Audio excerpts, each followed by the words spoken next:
Cooperative exam இப்போ தற்சமயம் நடந்துகிட்ருக்கு. செமஸ்டராக பிரித்து வைக்கிறாங்க 5 அதில் first day question answer, second day question answer, third day question answer மாடலாக எடுத்துக்கிட்டாலும் சரி, இப்படி வரும்ன்றதை தெரிஞ்சுக்கிட்டாலும் சரி, பாருங்கள். கண்டிப்பாக சப்ஸ்கிரைப் பண்ணுங்கள். கொஸ்டின் மட்டும் போட்டிருக்கேன். Okay, thank you.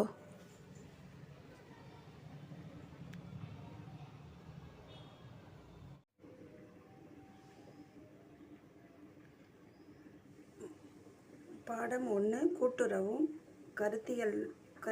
கூட்டுறவு கருத்தியலும் நடைமுறையும்.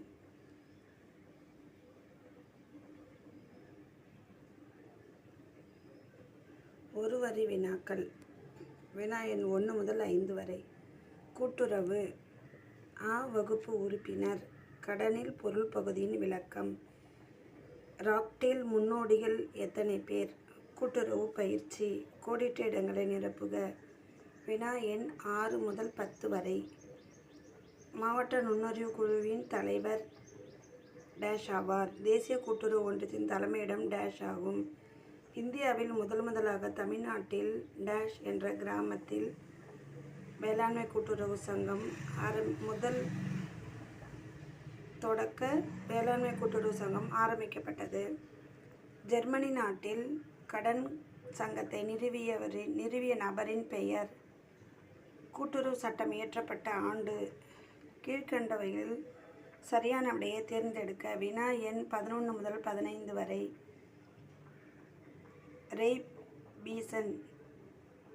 ரேப்ஃபீசன் சங்கங்கள் பெரும்பாலும் செயல்பட்ட பகுதி.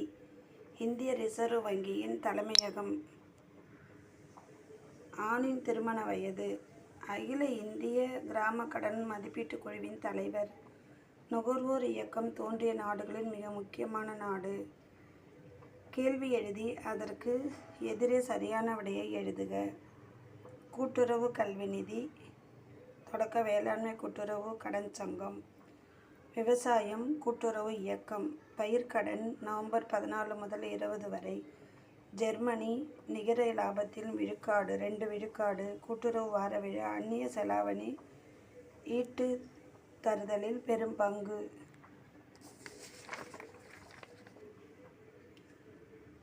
கொடுக்கப்பட்டுள்ள வினாக்களில் ஏதேனும் 5 வினாக்களுக்கு மட்டும் விடையளி. கூட்டுறவு ஒரு சமநிலை காரணி.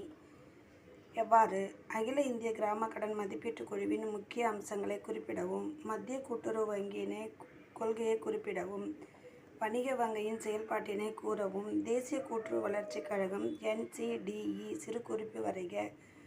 கூட்டுறவுகளில் பெண்களின் பங்கினை எடுத்துரைக்கவும். தமிழ்நாடு கூட்டுறவு ஒன்றியத்தின் செயல்பாடுகளை விவரிக்கவும். புதிய பொருளாதார கொள்கையில் கூட்டுறவு பங்கினை குறிப்பிடவும்.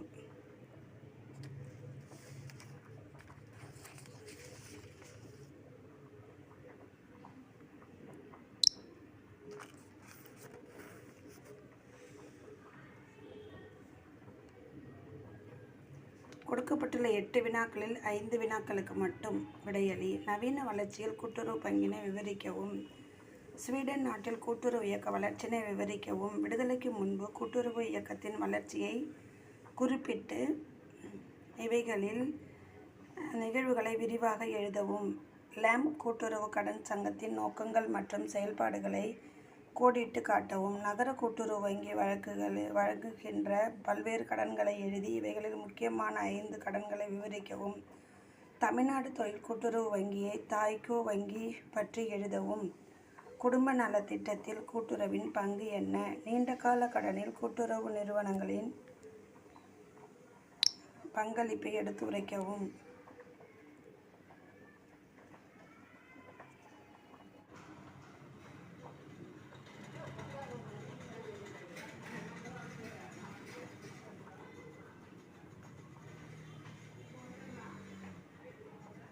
கூட்டுறவு சங்கம் சட்டங்கள் மற்றும் தொடர்புடைய சட்டங்கள். Question paper 2. வினா எண் 1 முதல் 5 வரை. ஒரு வரி வினா. 1904 ஆண்டு ஆங்கிலேய அரசு அறிமுகப்படுத்திய கூட்டுறவு கடன் வங்கிகளின் சட்டம் எத்தனை ஷரத்துக்களை கொண்டது? 1983ஆம் ஆண்டு தமிழ்நாட்டு கூட்டுறவு சங்க சட்டம் என்பது எவ்வகை சட்டம்? கட்டாய துணை விதி திருத்தம் மேற்கொள்ள பதிவாளருக்கு அதிகாரம் வழங்கும் சட்டப்பிரிவு எது? தேர்ந்தெடுக்கப்பட்ட நிர்வாக குழுவின் பதவிக்காலம் பொதுவாக எத்தனை ஆண்டுகள்? ஒவ்வொரு கூட்டுறவு சங்கமும் பராமரிக்க வேண்டிய புத்தகங்களின் விவரம் 1988ஆம் ஆண்டு கூட்டுறவு சங்கங்களின் விதிகளில் எந்த விதியின் கீழ் விளக்கப்பட்டுள்ளது?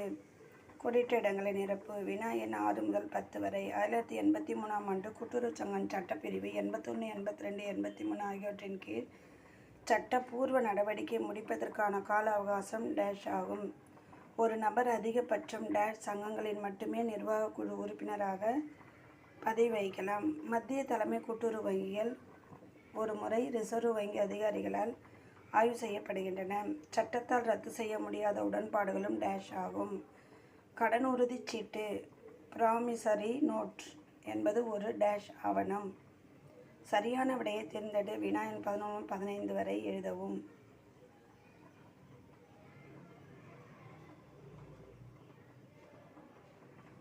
ஒரு கூட்டுறவு சங்கத்தை பதிவு செய்வதற்கான பிரிவுகள் என்பன. ஒரு கூட்டுறவு சங்கத்தை சட்டப்பூர்வ நிர்வாக அங்கீகரிக்கும் சட்டப்பிரிவு. ஒரு கூட்டுறவு சங்கம் தனது ஆவணங்களை பாதுகாப்ப வைத்திருக்க வேண்டிய கால அளவு விதி டேஷில் கூறப்படுகிறது. பொருள் விற்பனை சட்டம் 1930இன் படி விற்பனைக்கான பொருள்கள் கருதப்படுபவை. உணவு பாதுகாப்பு மற்றும் தரங்கள் சட்டம் இதற்கு பொருந்தாது.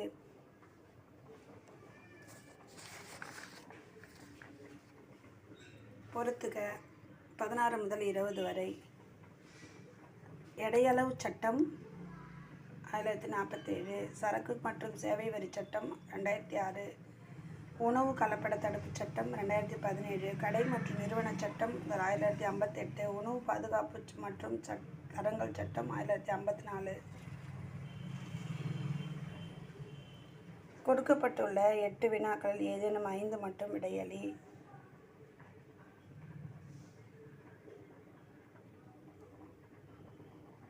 சங்கங்கள் பதிவு செய்ய நடவடிக்கை மேற்கொள்ளும் முதன்மை அமைப்பாளரின் கடமைகள் மற்றும் பொறுப்புகளை விவரி. பணியாளர் பணிக்கொடை சட்டம் 1972 பற்றி விவரிக்கவும். கூட்டுறவு சங்க உறுப்பினர்களின் தகுதிகள் குறித்து விவரி. கூட்டுறவு சங்க உறுப்பினர் தகுதிகள் குறித்து விவரி. கூட்டுறவு சங்கங்கள் வாகனம் வாங்குதல் மற்றும் பயன்படுத்துதல் மற்றும் கூட்டுறவு சங்கங்களின் விதிகளின் விதி 88இன் படி உள்ள நடைமுறையை விவரி.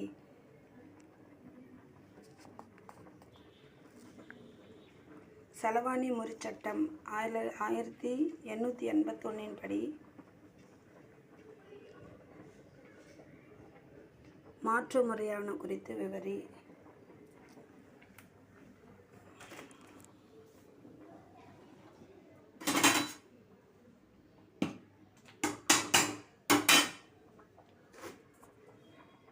மாற்று முறையை பற்றி விவரி. கூட்டுறவு சங்க நிர்வாக குழுவை கலைத்தல் தொடர்பான சட்டம் நடவடிக்கைகளை கூறுக.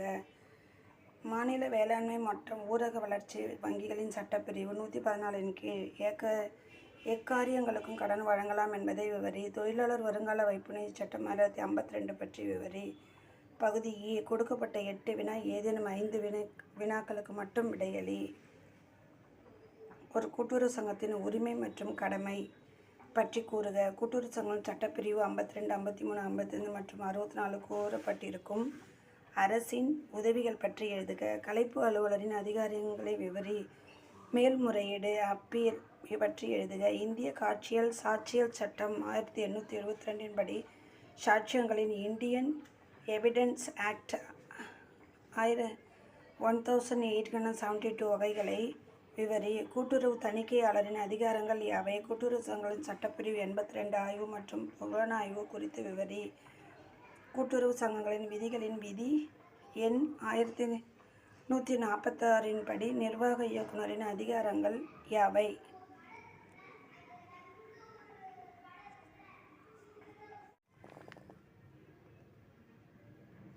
நேற்று நடந்த தேர்வு. பாடம் நிதி கணக்கியல்.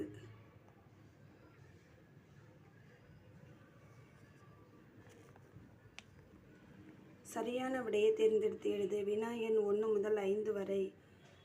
பற்று குறிப்பு தயார் செய்பவர் ரொக்க ஏடு என்பது வங்கியில் ரொக்கம் செலுத்தும் பொது வங்கி ஏட்டில் பதிவு செய்யப்படும் குறைந்த செல் மதிப்பு முறையில் சொத்தின் மதிப்பு. கால்நடை பண்ணையில் பின்பற்றப்படும் தேய்மான முறை. கோடிட்ட இடங்களை நிரப்புக. வினா எண் 6 முதல் 10 வரை. பழைய இயந்திரத்தை வாங்கும்போது மேற்கொள்ளப்படும் போக்குவரத்து கட்டணம் கணக்கில் பற்று வைக்கப்படும். வட்டி காரணி பயன்படுத்தும் தேய்மான முறை டேஷ் ஆகும். இருப்பு ஆய்வில் விற்பனைக்கு திருப்பும் இடம்பெறும் பகுதி டேஷ் ஆகும். கடன் வழங்கும் வங்கி பயனீட்டாளர் ஆகும். இருப்பு நிலை குறிப்பில் பயன் தீரா காப்புறுதி இடம்பெறும் பகுதி ஆகும். சரியா தவறா? மறுமதிப்பீட்டு முறையில் மாடுகளின் மதிப்பு இடைத்தரகரால் நிர்ணயிக்கப்படுகிறது. பகுதி விடு பிழை இருப்பாய்வை பாதிக்காது. உள் வருவன பற்று வெளிச்செல்வன வரவு என்ற விதி ஆன்சார் கணக்கில் பின்பற்றப்படுகிறது. நீள் பயன் வருவாயின் செலவு என்பது மூலதன செலவு அல்ல. தேய்மானம் சொத்தின் மதிப்பின் படிப்படியாக குறைக்கும் என்பது உண்மை அல்ல. ஒருவரி வினாக்கள். வினா எண் 16 முதல் 20 வரை. பற்று அனாமத்து என்பது யாது? நற்பெயர் என்பது எவ்வகை சொத்து? பணியாளர் என்பது எந்த வகை பயனீட்டாளர்? நேர்கோட்டு முறை மற்றொரு பெயர் யாது? இருப்பாய்வில் செலுத்தி வருமான வரி இடம்பெறும் பகுதி யாது?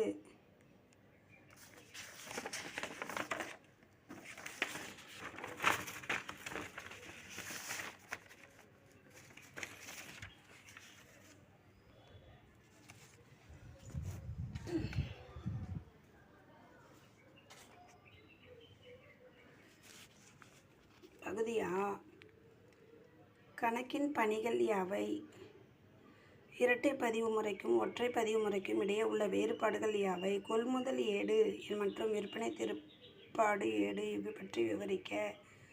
மூலதன செலவினுக்கும் வருவாய் செலவினிற்கும் உள்ள வேறுபாடுகள் யாவை? கீழ்காண விவரங்களிலிருந்து டிசம்பர் 31, 2017 நாளுக்குரிய வங்கி சரிகாட்டும் பட்டியலை தயார் செய்து வங்கி அறிக்கையை அடிப்படையாக இருப்பினை கண்டிடவும்.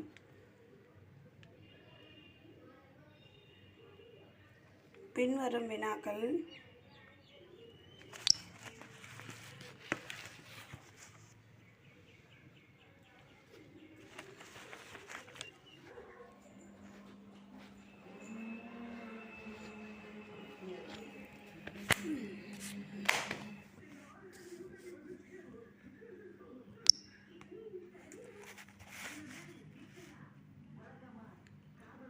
கொள்முதல் ஏடு விற்பனை திருப்ப பற்றிய ஏடு விவரிக்க. மூலதன செலவினருக்கும் வருவாய் செலவிற்கும் உள்ள வேறுபாடுகள் யாவை?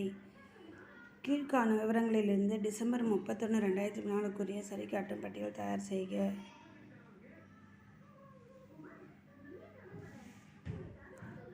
பின்வரும் நடவடிக்கைகளை ரொக்கம் வங்கி தள்ளுபடி பத்தி கொண்ட ரொக்க ஏட்டின் பதிவு செய்க.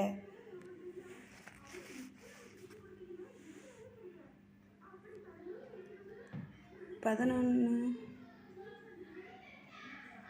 ஏ என்பவர் வியாபாரத்தை தொடங்கினார். பி இடம் ரூ.5000 ரொக்கம் கொடுத்து சரக்கு கொள்முதல் செய்யப்பட்டது. சிக்கு 60,000 மதிப்பு சரக்கு ரொக்கத்திற்கு விற்பனை செய்யப்பட்டது. டி என்பவர் 4,900 ரொக்கம் கொடுத்து 5,000 கணக்கினை முடித்து கொண்டார். வங்கியிலிருந்து பெற்ற ரொக்கம் 1000.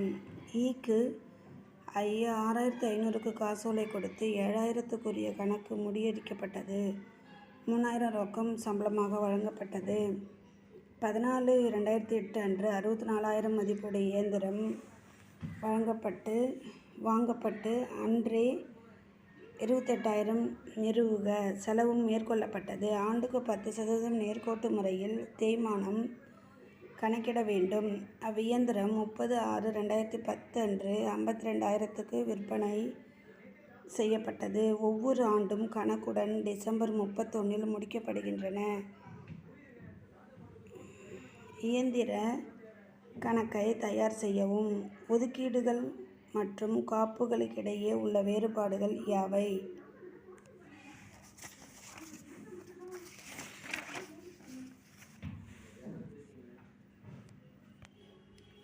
இந்த வினாவிற்கு கட்டாயம் விடையளிக்கவும்.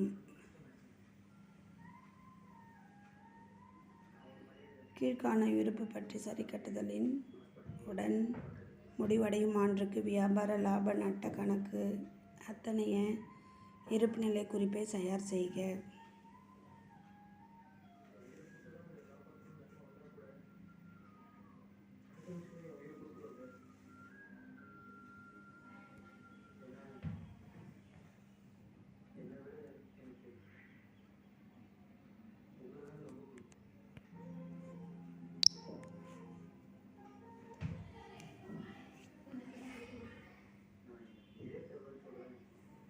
சரி கட்டுதல்கள்.